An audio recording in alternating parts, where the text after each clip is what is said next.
तो गाइज़ ये है दुनिया का सबसे बड़ा रेलवे स्टेशन। जी हाँ, ना सिर्फ भारत का बल्कि पूरे विश्व का सबसे बड़ा रेलवे स्टेशन है, जिसे अभी हाल ही में प्रधानमंत्री नरेंद्र मोदी जी ने भारत के लोगों को समर्पित किया है। तो कौन सा रेलवे स्टेशन है ये, कहाँ पे है, डिस्कस करेंगे इस वीडियो में आगे। तो मेक श्योर वीडियो में लास्ट तक बने रहिएगा। तो स्वागत है आप सभी का ऑनलाइन स्टडी एकेडमी में, जहाँ पे हम डिस्कस कर रहे हैं रोजगार और निर्माण पत्रिका का। और आज के इस वीडियो में हम डिस्कस करेंगे 20 से लेकर 26 मार्च 2023 का जो एडिशन है उसके बारे में। देखेंगे क्या कुछ इंपॉर्टेंट रहा है इस हफ्ते। इसके अलावा काफ़ी सारे इंपॉर्टेंट एमसीक्यू भी हैं, तो उन्हें भी कवर करेंगे। तो अगर आपने अभी तक चैनल को सब्सक्राइब नहीं किया है तो सब्सक्राइब करके बेल आइकन दबा दीजिए। आइए शुरू करते हैं।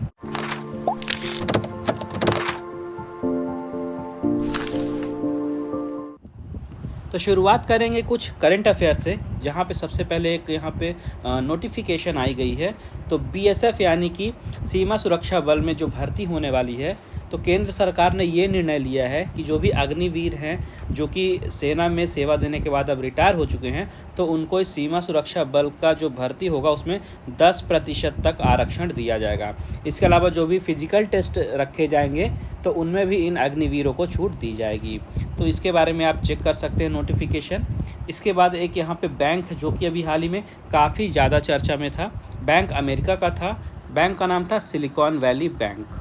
ठीक है, तो ये जो बैंक था ये स्टार्टअप को कर्ज देता था, तो काफ़ी बड़ा बैंक था। और हाल ही में ये जो सिलिकॉन वैली बैंक है पूरी तरह से घाटे में आने के बाद डूब चुका है। इस कारण से काफ़ी चर्चा में रहा है। तो इसमें आपको ये याद रखना है, इस बैंक का नाम सिलिकॉन वैली बैंक और अमेरिका का बैंक था। ये दो चीज़ें आपको इम्पॉर्टेंटली याद रखनी हैं। इसके बाद है डिफेंस से न्यूज़। तो हाल ही में डीआरडीओ यानी कि defence research and development organisation, Hindi में जिसे रक्षा अनुसंधान एवं विकास संगठन कहा जाता है, तो उन्होंने ओडिशा के चांदीपुर में जो परीक्षण रेंज है उनका, वहाँ पे very short range air defence missile का सफल परीक्षण किया है। तो ये इन्फॉर्मेशन दी गई है डीआरडीओ की तरफ से। अब यहाँ पे डीआरडीओ की बात आई है तो इसके बारे में जान लेते हैं थोड़ा सा। तो ये जो डीआरडीओ है यह भारत सरकार का जो रक्षा मंत्रालय है उसके अंडर में काम करता है। और डिफेंस के क्षेत्र में जो भी अनुसंधान और विकास के काम होते हैं, यानी रिसर्च और डेवलपमेंट का जो काम होता है, ये डीआरडीओ ही करता है। जो डीआरडीओ है इसका मुख्यालय है नई दिल्ली में। इसकी स्थापना की गई थी 1958 में। और प्रेजेंट में यहाँ पे अध्यक्ष हैं डॉक्टर समीर वी कामत जी। ठीक है, तो ये स्टैटिक्स आपको याद होने चाहिए।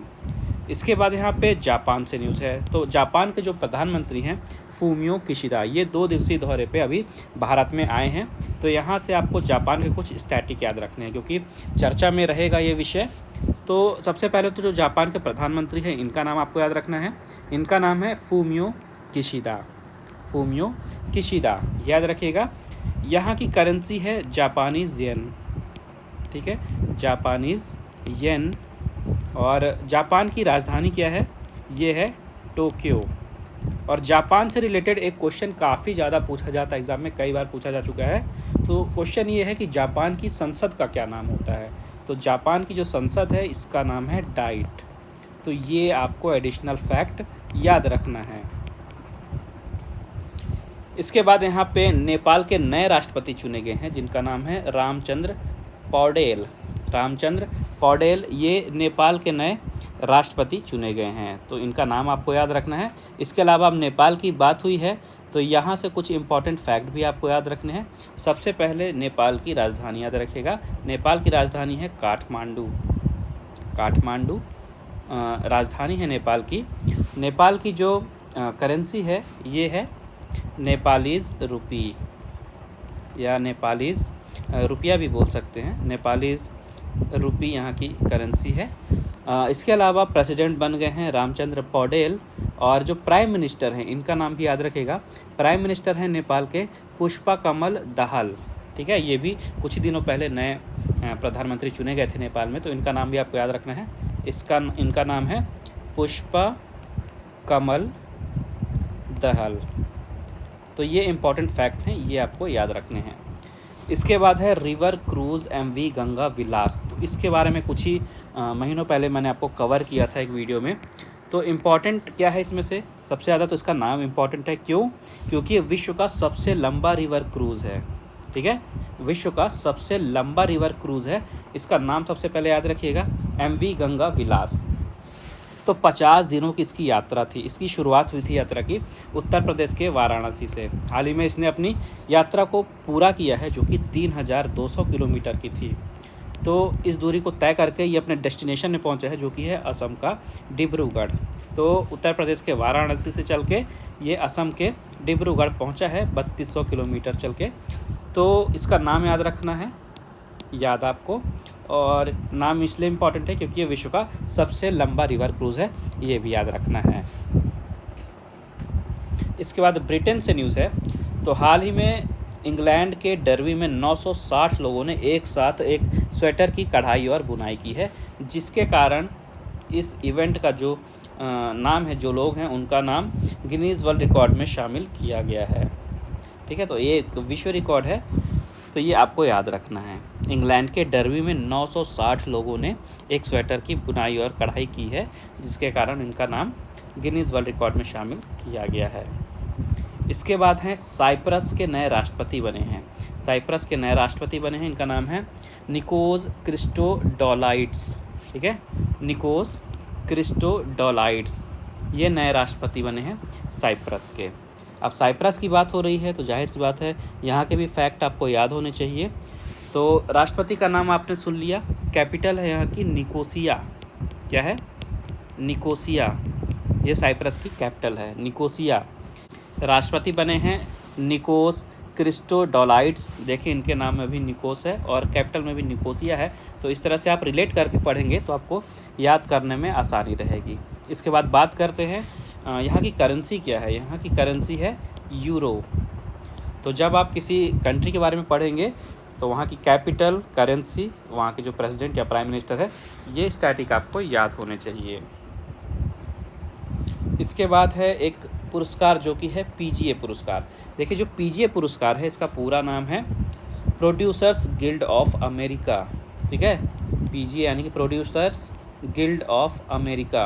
तो ये पुरस्कार दिया गया है, तो अभिनेता टॉम क्रूज़ को दिया गया है ये पुरस्कार। अभिनेता टॉम क्रूज़ को ये पुरस्कार दिया गया है, पीजीए पुरस्कार। इसके अलावा एक मूवी है जिसका नाम है everything everywhere all at once. क्या नाम है? Everything everywhere all at once. इस मूवी को बेस्ट फिल्म का अवार्ड दिया गया है पीजीए अवार्ड में। ठीक है, तो ये जो मूवी है इसका नाम आपको याद रखना काफ़ी ज़्यादा इम्पॉर्टेंट है। क्यों? क्योंकि इसको इस साल का ऑस्कर भी दिया गया है। इस चीज़ को हम अभी आगे डिस्कस करेंगे टॉपिक को। फ़िलहाल यहाँ पे आपको टॉम क्रूज़ का नाम याद रखना है और इस मूवी का जिन्हें पीजीए अवार्ड दिया गया है। इसके बाद महाराष्ट्र में डॉक्टर महेश नागरगोजे को मैरी क्यूरी फेलोशिप दी गई है। किसे दिया गया है? डॉक्टर महेश नागरगोजे को। महाराष्ट्र के हैं ये।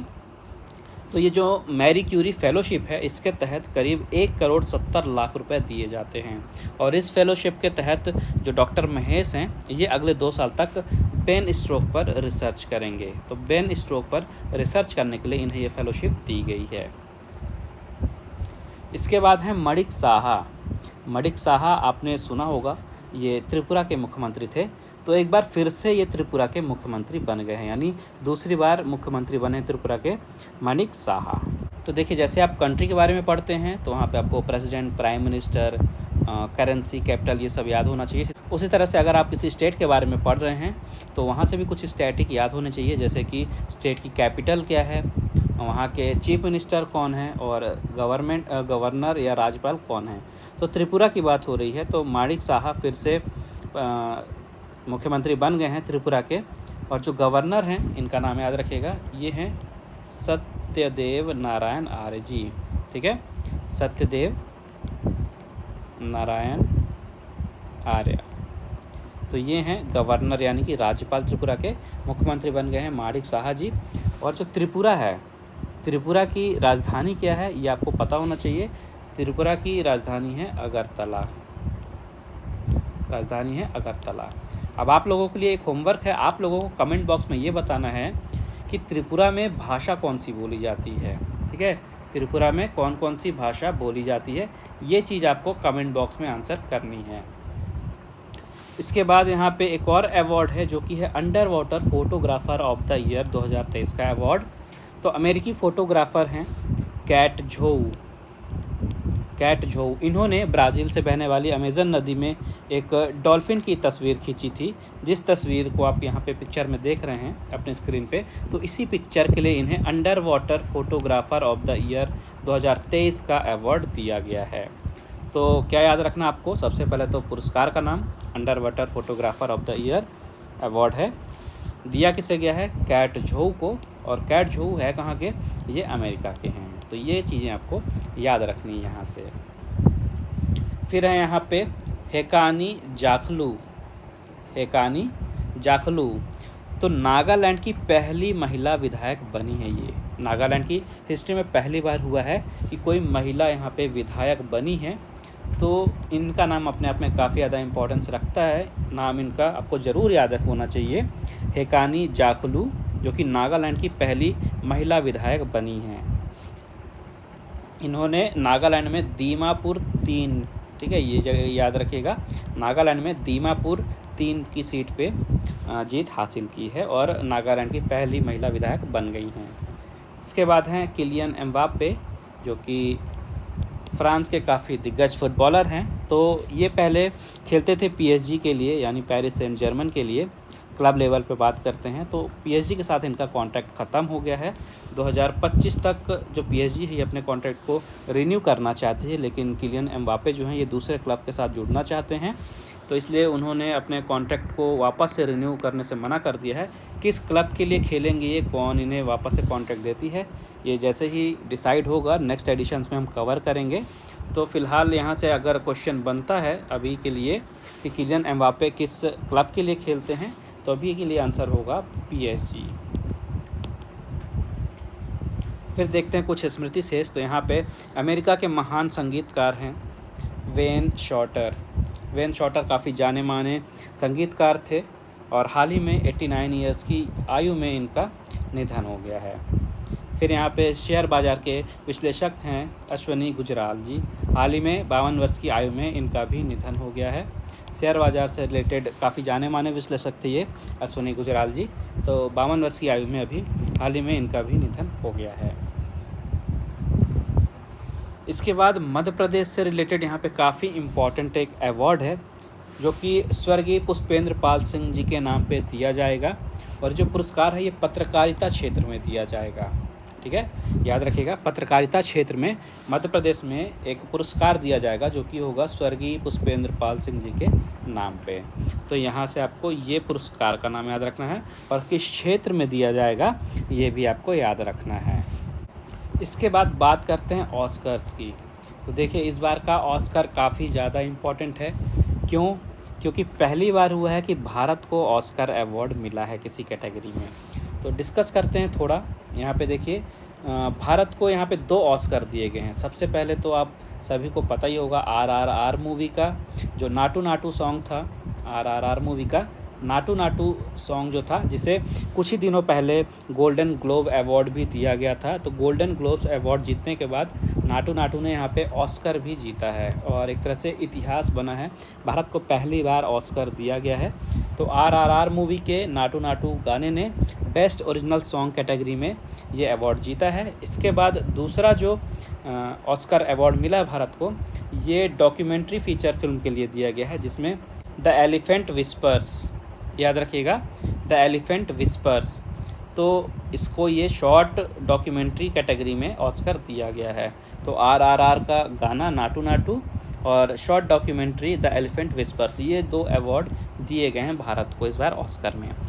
इसके अलावा बात करते हैं बेस्ट मूवी का अवार्ड कौन सा था, किस मूवी को दिया गया है। तो अभी 2-3 स्लाइड पहले मैंने आपको जो मूवी बताई थी, इसका नाम था everything everywhere at once. Everything everywhere at once, इस मूवी को दिया गया है बेस्ट मूवी का अवार्ड। इसके अलावा जो निर्देशक हैं इसी मूवी के डैनियल क्वान और डैनियल शेनर्ड, तो इनको बेस्ट निर्देशक का अवार्ड दिया गया है। अभिनेता में बात करते हैं तो ब्रेंडन फ्रेजर को बेस्ट एक्टर का अवार्ड दिया गया है, सर्वश्रेष्ठ अभिनेता का, द वेल मूवी के लिए। अभिनेत्री में बात करते हैं तो मिशेल योह को सर्वश्रेष्ठ अभिनेत्री के लिए पुरस्कार दिया गया है everything everywhere at once movie के लिए। तो ये कुछ आपको नाम याद रखने हैं जो कि काफ़ी ज़्यादा इम्पॉर्टेंट हैं। डायरेक्टर, मूवी, एक्टर और एक्ट्रेस। और क्योंकि भारत को पहली बार 2 ऑस्कर मिले हैं, तो भारत को किस कैटेगरी में और किस मतलब गाने का नाम क्या है, कौन सी मूवी का है, और जो शॉर्ट डॉक्यूमेंट्री है उसका नाम क्या है, ये सारी चीज़ें आपको क्लियर होनी चाहिए। इसके बाद बात करते हैं, प्रधानमंत्री नरेंद्र मोदी जी ने हाल ही में दुनिया के सबसे लंबे रेलवे प्लेटफॉर्म का लोकार्पण किया है, क्योंकि आपने वीडियो की स्टार्टिंग में देखा होगा। आइए देखते हैं डिटेल में थोड़ा, और कहाँ पे है, कौन सा रेलवे स्टेशन है, इसके बारे में डिस्कस करते हैं। तो ये जो रेलवे स्टेशन है, एक्चुअली में ये हुबली रेलवे स्टेशन है, जिसे सिद्धारूढ़ा स्वामी जी हुबली स्टेशन के नाम से भी जाना जाता है। इसका जो लंबाई है ये है 1507 मीटर का, और ये न सिर्फ भारत का बल्कि पूरे विश्व का सबसे लंबा रेलवे स्टेशन बन गया है।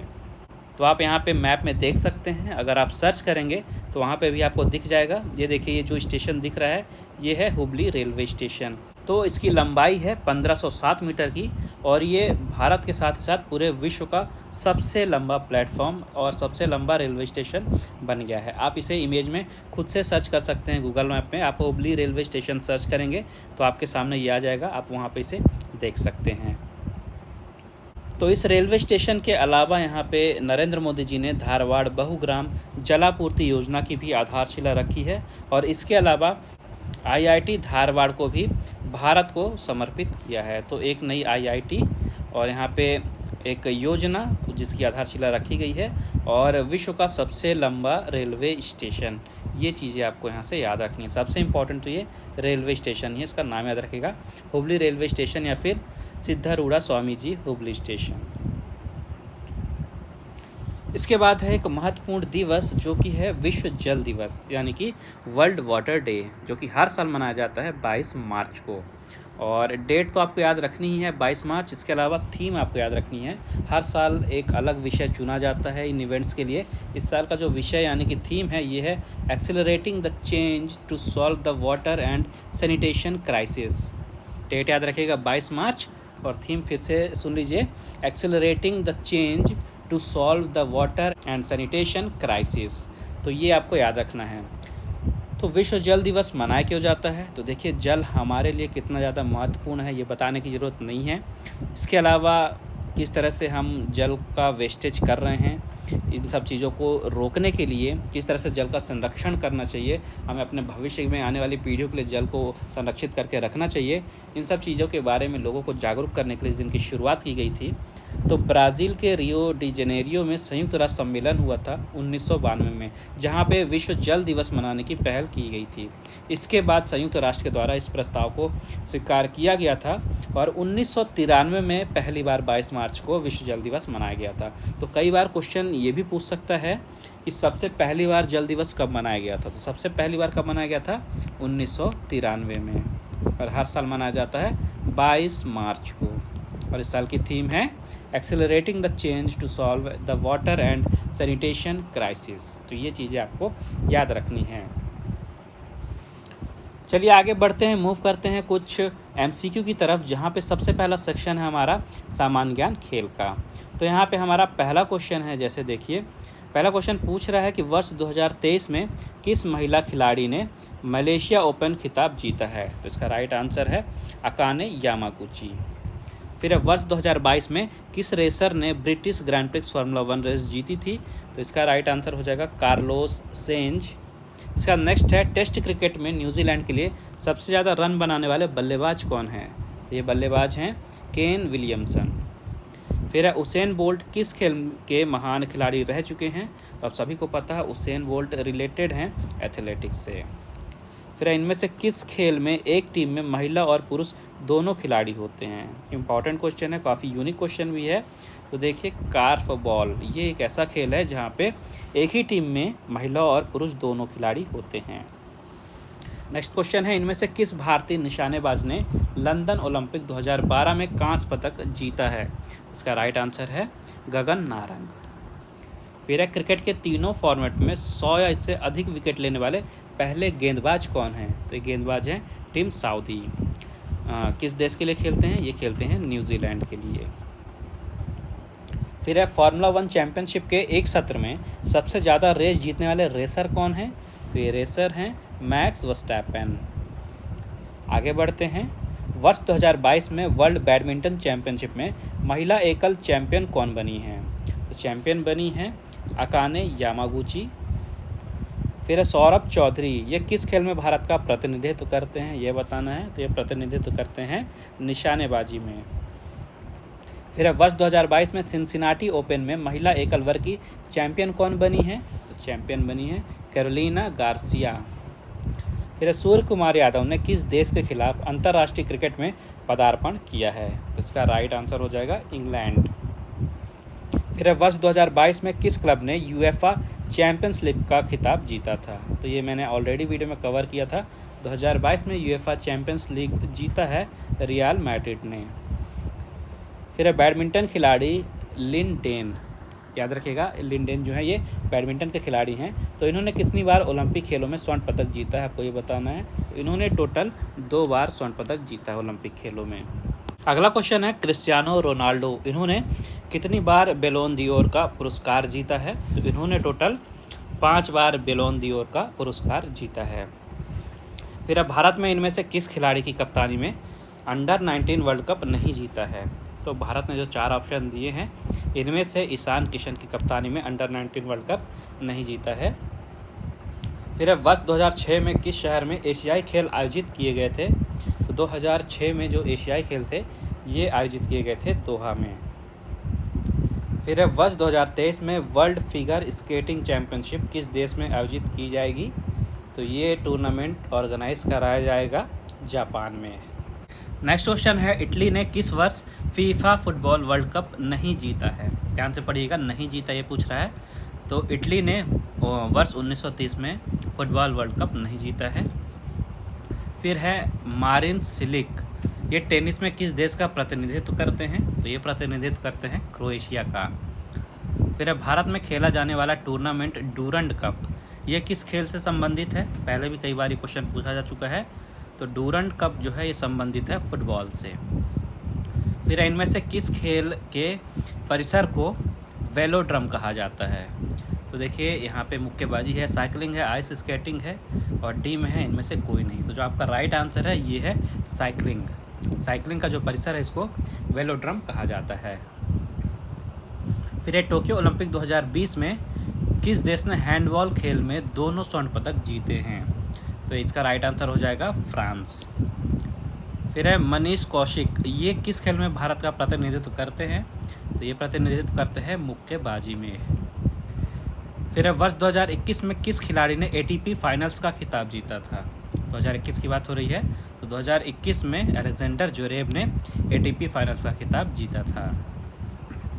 आगे यहाँ पे मध्य प्रदेश भूगोल से कुछ क्वेश्चन हैं, इन्हें भी देख लेते हैं। पहला क्वेश्चन है किस राज्य की सीमा मध्य प्रदेश की सीमा से नहीं लगी हुई है? तो राइट आंसर है बिहार। बिहार की सीमा मध्य प्रदेश से नहीं लगी है, बाकी गुजरात, महाराष्ट्र और राजस्थान की लगी हुई है। फिर क्षेत्रफल के हिसाब से मध्य प्रदेश जो है ये भारत का किस नंबर का सबसे बड़ा राज्य है? तो क्षेत्रफल के हिसाब से मध्य प्रदेश दूसरे नंबर पे आता है। मध्य प्रदेश भारत का दूसरा सबसे बड़ा राज्य है। फिर मध्य प्रदेश में कुल कितने ज़िला हैं? तो देखिए जो ऑप्शन दिए गए हैं इस क्वेश्चन के ये थोड़ा पुराने हैं। ऑप्शन के हिसाब से इसमें 52 राइट आंसर है, लेकिन एक्चुअली में अभी रिसेंट में ही एक और नया ज़िला मऊगंज रीवा से अलग करके बना दिया गया है। तो प्रेजेंट में 53 यहाँ पे डिस्ट्रिक्ट बन गए हैं, 53 ज़िले हो गए हैं। लेटेस्ट मऊगंज बन गया है। इसके अलावा 3 और नए ज़िले प्रस्तावित हैं जो कि मैहर है, नागदा है और चचौड़ा है। तो फिलहाल अभी 53 हैं और 3 और आने वाले हैं तो 56 हो जाएंगे।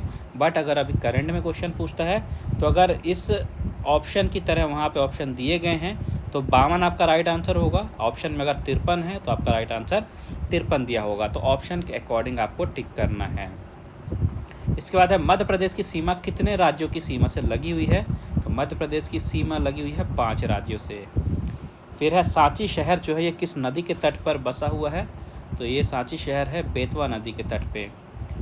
नेक्स्ट है राजस्थान से मध्य प्रदेश के कितने जिलों की सीमा लगती है? तो मध्य प्रदेश के 10 जिले ऐसे हैं जिनकी सीमा राजस्थान से लगती है। फिर है मध्य प्रदेश का नवीन जिला निवाड़ी, ये किस जिले से अलग करके बनाया गया है? तो यह टीकमगढ़ से अलग करके बनाया गया है निवाड़ी। फिर निम्न में से कौन सी चोटी मालवा के पठार की नहीं है? तो सिद्ध बाबा चोटी जो है ये मालवा के पठार की नहीं है। फिर है मध्य प्रदेश में सर्वाधिक वर्षा जो है ये मानसून की किस शाखा से होती है? तो दक्षिण पश्चिमी मानसून की शाखा से सबसे अधिक वर्षा होती है मध्य प्रदेश में। नेक्स्ट है मध्य प्रदेश में सबसे बड़ा वन वृत्त कौन सा है? तो यह है खंडवा। फिर है मध्य प्रदेश के किन 2 राष्ट्रीय उद्यानों को जंगल गलियारा योजना से जोड़ने का प्रस्ताव दिया गया है? इसका आंसर है कान्हा किसली और बांधवगढ़। इन 2 राष्ट्रीय उद्यानों को जंगल गलियारा योजना से जोड़ने का प्रस्ताव दिया गया है। फिर मध्य प्रदेश की मिट्टी की प्रकृति का निर्धारण करने में निम्न में से किसकी महत्वपूर्ण भूमिका है? तो चट्टानों की सबसे महत्वपूर्ण भूमिका है। फिर है कृषि गणना के आधार पर मध्य प्रदेश में जोतों का औसत आकार कितना है? तो ये है 2.2 हेक्टेयर। फिर है नर्मदा नदी की निम्न में से किस परियोजना का बांध मध्य प्रदेश में नहीं बना हुआ है?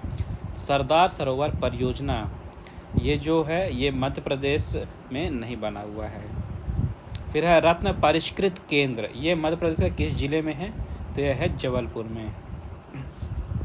फिर है कृषि उद्योग विकास निगम द्वारा स्थापित जीवाणु खाद्य संयंत्र, यह मध्य प्रदेश में कहाँ है? तो यह है भोपाल में। फिर है मध्य प्रदेश जिला पुनर्गठन आयोग के प्रथम अध्यक्ष कौन थे? तो प्रथम अध्यक्ष थे VR दुबे जी। फिर है भौगोलिक आधार पर मध्य प्रदेश को कितने भागों में विभक्त किया गया है? तो मध्य प्रदेश को भौगोलिक आधार पर 7 भागों में विभक्त किया गया है। फिर है मध्य प्रदेश राज्य प्रमुख रूप से किस टाइप का है? तो यह है पठार। फिर है भूवैज्ञानिक दृष्टि से मध्य प्रदेश किसका भाग है? तो मध्य प्रदेश भाग है गोंडवाना लैंड का। फिर मध्य प्रदेश का सबसे बड़ा भूभाग किस क्षेत्र में आता है? तो ये आता है मालवा के पठार में। फिर मध्य प्रदेश के किस जिले का भौगोलिक क्षेत्र सबसे ज़्यादा है? सबसे ज़्यादा है छिंदवाड़ा जिले का क्षेत्रफल। फिर है कर्क रेखा मध्य प्रदेश के कितने जिलों से गुजरती है? तो टोटल 14 यानी कि 14 जिलों से गुजरती है कर्क रेखा। फिर है मध्य प्रदेश में संभाग कितने हैं? तो मध्य प्रदेश में अभी 10 संभाग हैं। नेक्स्ट है मध्य प्रदेश में वार्षिक औसत वर्षा कितनी होती है? तो मध्य प्रदेश में वार्षिक औसत वर्षा होती है 100 से लेकर 125 सेंटीमीटर। फिर मध्य प्रदेश का कौन सा जिला अधिकतम मैग्नीज का उत्पादन करता है? तो बालाघाट जो है ये सबसे ज़्यादा मैग्नीज का उत्पादन करता है मध्य प्रदेश में। फिर है बांधवगढ़ राष्ट्रीय उद्यान, यह कहाँ पे है? तो ये है उमरिया में। ठीक है, बांधवगढ़ राष्ट्रीय उद्यान है उमरिया में। आगे हैं यहाँ पे कुछ सामान्य ज्ञान के क्वेश्चन, इन्हें भी देखते हैं। तो देखिए यहाँ पे है सबसे पहला क्वेश्चन, निम्नलिखित में से किसे रैयतवाड़ी बंदोबस्त का जन्मदाता माना जाता है? तो ये है टॉमस मुनरो। फिर है भारत में 8 डिग्री चैनल किन 2 क्षेत्रों को विभाजित करता है? तो मालदीव और मिनिकॉय को विभाजित करता है 8 डिग्री चैनल। फिर है भारत में अब तक कितनी बार आपातकाल की घोषणा की गई है? तो 3 बार घोषणा की जा चुकी है आपातकाल की, 1962, 1971 और 1975 में। फिर है क्योटो प्रोटोकॉल जो कि 1997 का बात हो रही है। तो 1997 में जो क्योटो प्रोटोकॉल था वह किस विषय से संबंधित था? तो ये संबंधित था ग्लोबल वार्मिंग से। फिर मध्य प्रदेश सरकार द्वारा स्थापित तुलसी सम्मान यह किस विधा हेतु दिया जाता है? तो ये दिया जाता है लोक एवं पारंपरिक कला में। फिर Madhya Pradesh life time achievement पुरस्कार किस प्रसिद्ध खिलाड़ी की स्मृति में प्रदान किया जाता है?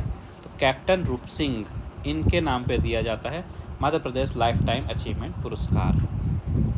फिर बुरहानपुर में स्थित अकबरी सराय, याद रखिएगा अकबरी सराय है बुरहानपुर में। तो इसका निर्माण किसके द्वारा करवाया गया था? इसका निर्माण करवाया गया था अब्दुल रहीम खान खाना के द्वारा। फिर है मृतकों को दफनाने की सिडौली प्रथा, ये किस जनजाति में प्रचलित है? तो कोरकू जनजाति है, इनमें प्रचलित है सुडोली प्रथा जो कि रिलेटेड है मृतकों को दफनाने से। फिर है लेक्लांसे सेल में किस धातु की छड़ एनोड का कार्य करती है? तो जो जस्ता है, जस्ता की छड़ जो है एनोड का कार्य करती है लेक्लांसे सेल में। फिर है प्रकाश के किस गुण के कारण सूर्योदय के कुछ समय पहले एवं सूर्यास्त के कुछ समय बाद तक सूर्य क्षितिज के नीचे होने पर भी हमें दिखाई देता है? कि जो प्रकाश का गुण है इसे कहा जाता है प्रकाश का अपवर्तन, प्रकाश का अपवर्तन। फिर है सूर्य में पाया जाने वाला सूर्य धब्बा चक्र, ये कितने वर्षों का होता है? तो ये होता है 22 वर्ष का। फिर है यदि एक पिंड को ऊर्ध्वाधर दिशा में ऊपर प्रक्षेपित किया जाता है तथा वह पुनः धरातल पर गिरता है, तब इसकी स्थितिज ऊर्जा में क्या परिवर्तन आएगा? तो सर्वाधिक ऊंचाई पर जो स्थितिज ऊर्जा है ये अधिकतम होगी, ये याद रखिएगा, सर्वाधिक ऊंचाई पर ये ऊर्जा अधिकतम होगी। फिर आधुनिक आवर्त सारणी के किसी वर्ग में ऊपर से नीचे आने पर जो परमाणु की त्रिज्या है इसके मान में क्या परिवर्तन आता है? तो जो त्रिज्या का मान है यह बढ़ता है। फिर है प्रोड्यूसर गैस किन दो गैसों के मिश्रण को कहा जाता है? तो CO प्लस N2 ये मिलकर बनाते हैं प्रोड्यूसर गैस। फिर निम्न में से किस विटामिन का संश्लेषण कोलोन में बैक्टीरिया के द्वारा भी होता है? तो विटामिन B9 जिसे फॉलिक एसिड कहा जाता है, ये राइट आंसर है, विटामिन B9। फिर है MS एक्सेल में निम्न में से किस कुंजी के द्वारा सेल को एक्टिवेट कर सकते हैं? तो टैब की, सेल पर क्लिक करके या एरो की, इन सभी का यूज़ करके हम सेल को एक्टिवेट कर सकते हैं। फिर निम्नलिखित कमांड में से कौन सी कमांड लाइनक्स से संबंधित नहीं है? तो ग्रेप जो ये कमांड है ये लाइनक्स से संबंधित नहीं है। फिर है स्प्रेडशीट में इंटरसेक्टिंग कॉलम और रो का अक्षर और अंक क्या कहलाता है? तो कहलाता है सेल एड्रेस।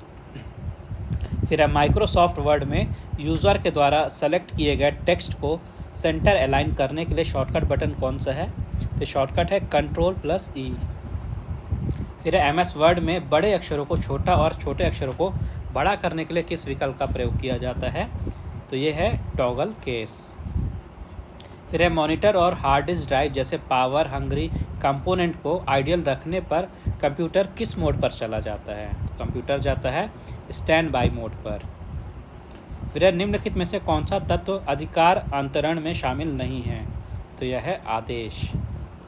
फिर किसी भी कंपनी के द्वारा उपार्जित लाभांश से संबंधित निर्णयों को कौन सा कारक प्रभावित नहीं करता है? तो इसका राइट आंसर हो जाएगा स्वामिगत निधि। फिर है स्थायी संपत्तियों का वित्त प्रबंधन किन स्रोतों से नहीं किया जाता है? इसका राइट आंसर है अल्पकालीन स्रोत। फिर है विपणन मिश्र की विभिन्न दरों में PS में कौन सा वर्ग सम्मिलित नहीं है? तो इसका राइट आंसर है प्रेरणा। आगे मूव करते हैं यहाँ पे खेल समाचार की ओर। तो फार्मूला 1 रेस यानी F1 रेस जो होती है, तो इस साल का भी जो सेशन है 2023 का जो सत्र है यह शुरू हो चुका है। हाल ही में 2023 की पहली रेस हुई। जो पहली रेस थी, ये रेस कौन सी थी? ये थी Bahrain Grand Prix formula 1 race. तो ये रेस जीते हैं मैक्स वर्स्टैपेन। ये पिछली बार के यानी 2022 के F1 के वर्ल्ड चैम्पियन भी थे। इन्होंने F1 वर्ल्ड चैम्पियनशिप जीती है 2022 की, और 2023 की पहली रेस बहरीन ग्रैंड प्रिक्स भी इन्होंने जीत ली है। याद रखिएगा कि ये रेडबुल की टीम के लिए रेसिंग करते हैं। इसके बाद यहाँ पे ICC player of the month का अवार्ड जो है फरवरी, याद रखिएगा, फरवरी 2023 के लिए अभी हाल ही में दिया गया है। तो पुरुषों में बात करते हैं तो इंग्लैंड के युवा बल्लेबाज हैं हैरी ब्रूक। ठीक है, इंग्लैंड के युवा बल्लेबाज हैं हैरी ब्रूक। ये पुरुषों में प्लेयर ऑफ द मंथ चुने गए हैं फरवरी 2023 के लिए। और महिलाओं में बात करें तो महिलाओं में ये जो अवार्ड है ये दिया गया है ऑस्ट्रेलिया की एशले गार्डनर को। ठीक है, ऑस्ट्रेलिया की एशले गार्डनर को ये पुरस्कार दिया गया है महिला वर्ग में। तो याद रखिएगा ICC player of the month फरवरी 2023 के लिए पुरुषों में हैरी ब्रूक्स जो कि इंग्लैंड के लिए खेलते हैं, महिलाओं में एशले गार्डनर जो कि ऑस्ट्रेलिया के लिए खेलती हैं। फिर यहाँ पे इंडोर रेंज निशानेबाजी चैम्पियनशिप होने वाली है, मध्य प्रदेश में होगी, इसलिए इम्पॉर्टेंट है। तो ये एक अंतर्राष्ट्रीय लेवल का चैम्पियनशिप होगा, इसलिए याद रखिएगा कि जो इंडोर रेंज निशानेबाजी चैम्पियनशिप है ये होगी भोपाल में। तो 20 से 27 मार्च तक ही ये आयोजित की जाएगी। तो क्वेश्चन यहाँ से डायरेक्टली पूछ सकता है कि हाल ही में इंडोर रेंज निशानेबाजी जो चैम्पियनशिप हुई थी वो कहाँ पे हुई थी? तो ये हुई थी मध्य प्रदेश में। मध्य प्रदेश में भी कहाँ? मध्य प्रदेश में भोपाल में। और इम्पोर्टेंट इसलिए भी है क्योंकि इंडोर रेंज में आयोजित होने वाली ये देश की सबसे पहली निशानेबाजी चैम्पियनशिप है।